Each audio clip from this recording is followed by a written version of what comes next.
12 অধ্যায় 24 থেকে দু একটা পদ পড়তে চাই। জন লিখিত সুসমাচার তার 24 পদ থেকে, আমাদের পরিচিত একটি পদ, আশা করি সবাই পেয়েছেন। আমি সবার হয়ে পড়ে দিচ্ছি। সেখানে লেখা রয়েছে, সত্য সত্য আমি তোমাদেরকে বলিতেছি, গমের বীজ যদি মৃত্তিকায় পড়িয়া না মরে, তবে তা একটি মাত্র থাকে, কিন্তু যদি মরে, তবে অনেক ফল উৎপন্ন করে। যে আপন প্রাণ ভালোবাসে সে তা হারায়, আর যে এই জগতে আপন প্রাণ অপ্রিয় জ্ঞান করে সে অনন্ত জীবনের নিমিত্তে তা রক্ষা করিবে। কেউ যদি আমার পরিচর্যা করে, তবে সে আমার পশ্চাৎগামী হোক। তাহাতে আমি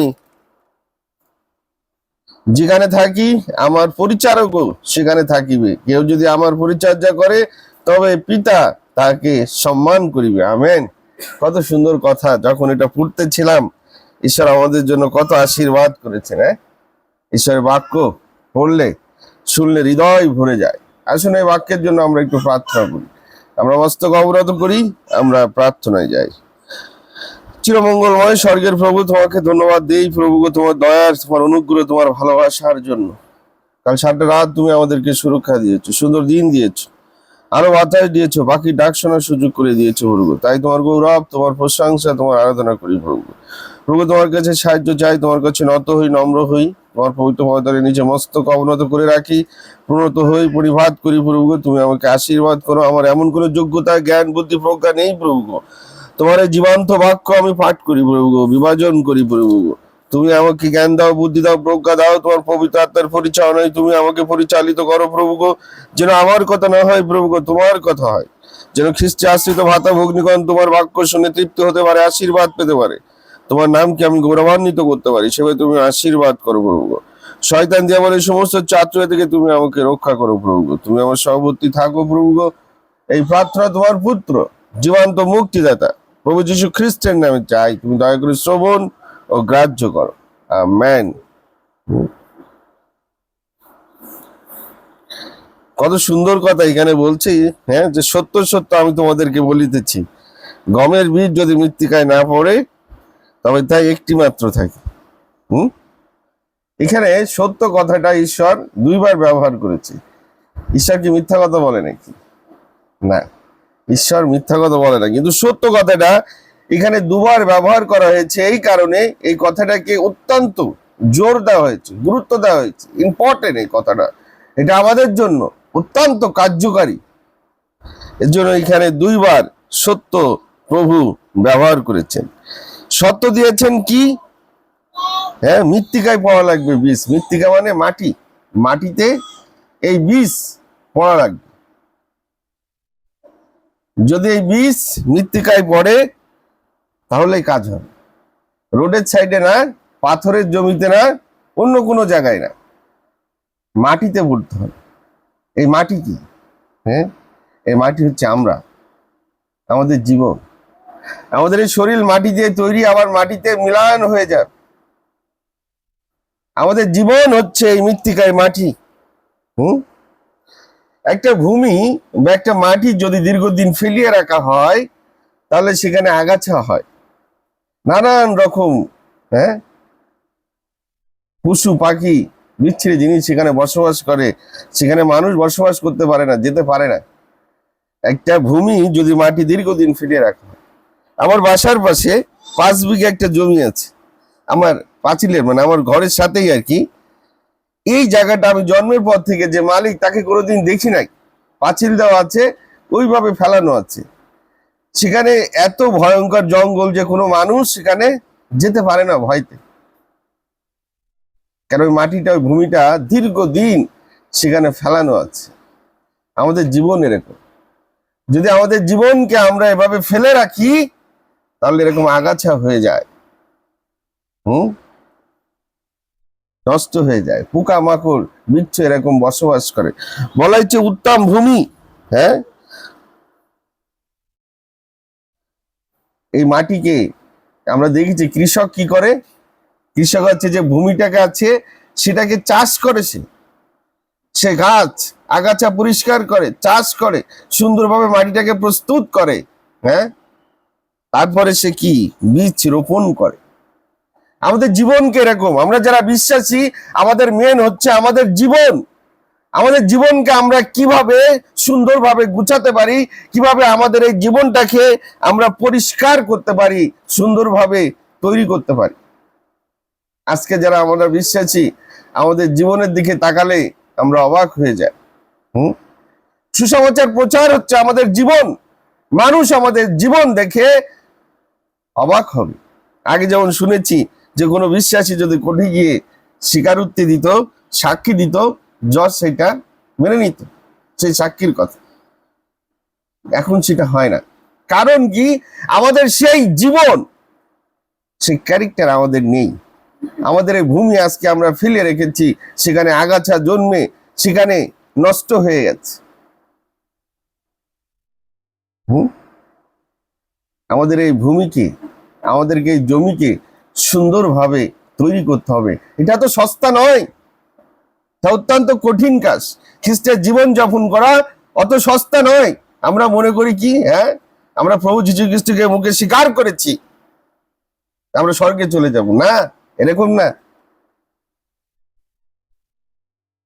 এখানে সুন্দরভাবে ঈশ্বর ব্যাখ্যা করেছেন কথাগুলো একের পর এক। হ্যাঁ, আমাদের জীবনটাকে অত্যন্ত সুন্দরভাবে গড়ে তুলতে হবে, যেন মানুষ আমাদের জীবন দেখে অবাক হয়, মানুষ যেন আমাদেরকে বিশ্বাস করে, মানুষ যেন আমাদেরকে দেখে আকৃষ্ট হয়, মানুষ যেন আমাদের পাশে আসে।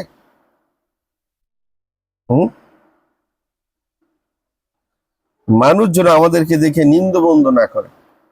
হ্যাঁ, আমাদের জীবন কি তেমন? যদি আমরা সেরকম সুন্দর জীবন তৈরি করতে পারি যে মানুষ আমাদেরকে অনেকদিনও বলবে, আমাদেরকে নিন্দা করার মতো কোনো বিষয় আমাদের জীবনে থাকবে না। সুন্দরভাবে সেই মাটি যখন আমরা প্রস্তুত করতে পারবো, তৈরি করতে পারবো আমাদের জীবনে, তখনই যখন আমরা বীজ রোপণ করব, হ্যাঁ, তখনই গাছ হবে, তারপরেই ফল হবে। নাইলে ওই কাটা বনের মতন, পাথরের সাইডের মতো জায়গায় বীজ দিলে সে গাছ হবেও না, ফলও হবে না। আমাদের প্রভু যীশু খ্রিস্ট ছিলেন সেই বীজ। তিনি তার জীবন দিয়ে তিনি আমাদেরকে ক্রয় করেছেন। হ্যাঁ, তিনি ক্রুশীয়, তিনি তার জীবন, সেই মহামূল্যবান রক্ত দিয়ে তিনি আমাদেরকে ক্রয় করেছেন, আমাদেরকে তিনি পাপ থেকে মুক্ত করেছেন। এখন আমাদের কি তাহলে প্রভু যীশু খ্রিস্টের মতো এরকম মরতে হবে না? না, না, এরকম না। আমরা যে বীজ, সেটা হচ্ছে আমাদের যে চাওয়া পাওয়া। আমরা এখন বিকৃত, প্রভু তার মহামূল্যবান রক্ত দিয়ে তিনি আমাদেরকে ক্রয় করেছেন। আমাদের এখন আমাদের ইচ্ছা মতো চলা যাবে না। প্রভু যীশু খ্রিস্ট আমাদেরকে যেভাবে চলতে বলেছেন, প্রভু যেভাবে আমাদেরকে জীবন যাপন করতে বলেছেন, আমাদেরকে সেভাবে জীবন যাপন করতে হবে।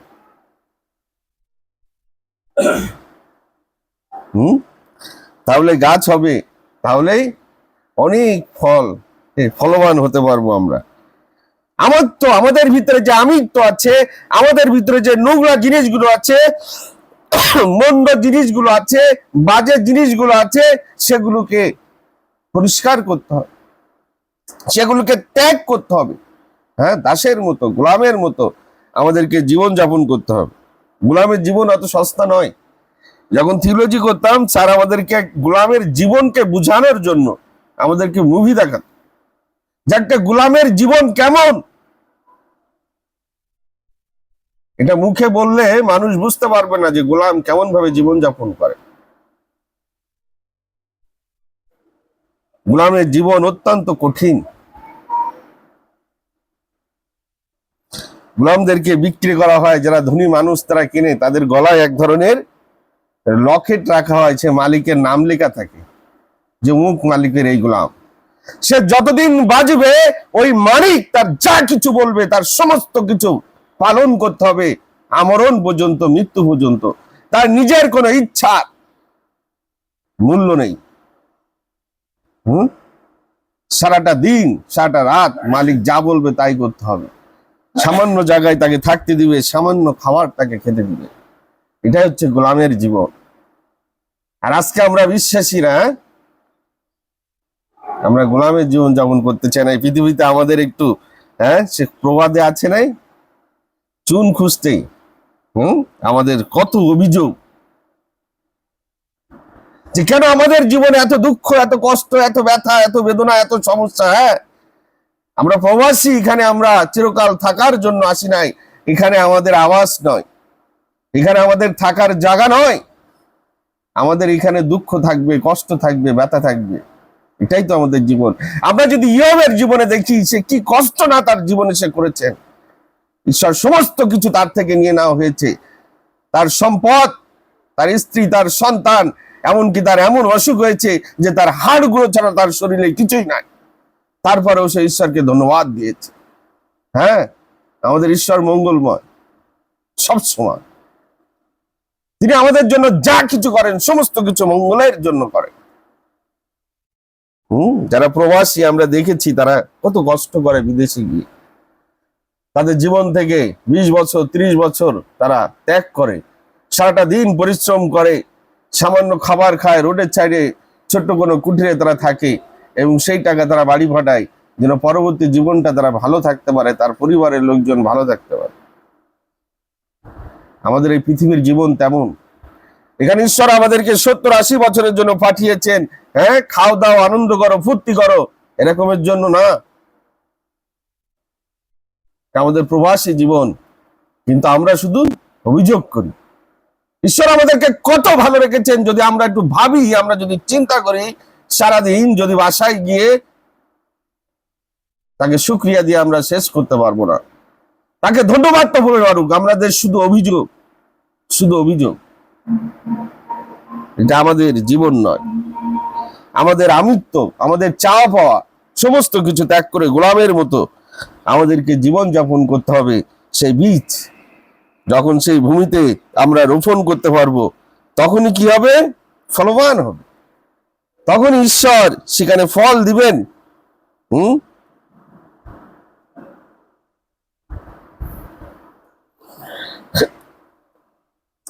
26 পদে লেখা রয়েছে, কেউ যদি আমার পরিচর্যা করে তবে সে আমার পশ্চাৎগামী হোক, তাহাতে আমি যেখানে থাকি আমার পরিচারকও সেখানে থাকিবে। আমিন। কত সুন্দর কথা। আমরা যদি ওইভাবে জীবন যাপন করতে পারি, ঈশ্বরের বাধ্য হয়ে জীবন যাপন করতে পারি, প্রভু বলছেন আমি যেখানে থাকি আমার পরিচারক, যে আমার পরিচর্যা করে, সেও সেখানে থাকিবে। সবচেয়ে সুন্দর কথা শেষে বলা হয়েছে, এই পদের শেষে, কেউ যদি আমার পরিচর্যা করে তবে পিতা তাহার সম্মান করিবে। কিনা সম্মান করিবে? ঈশ্বর আমাদেরকে সম্মানিত করিবে।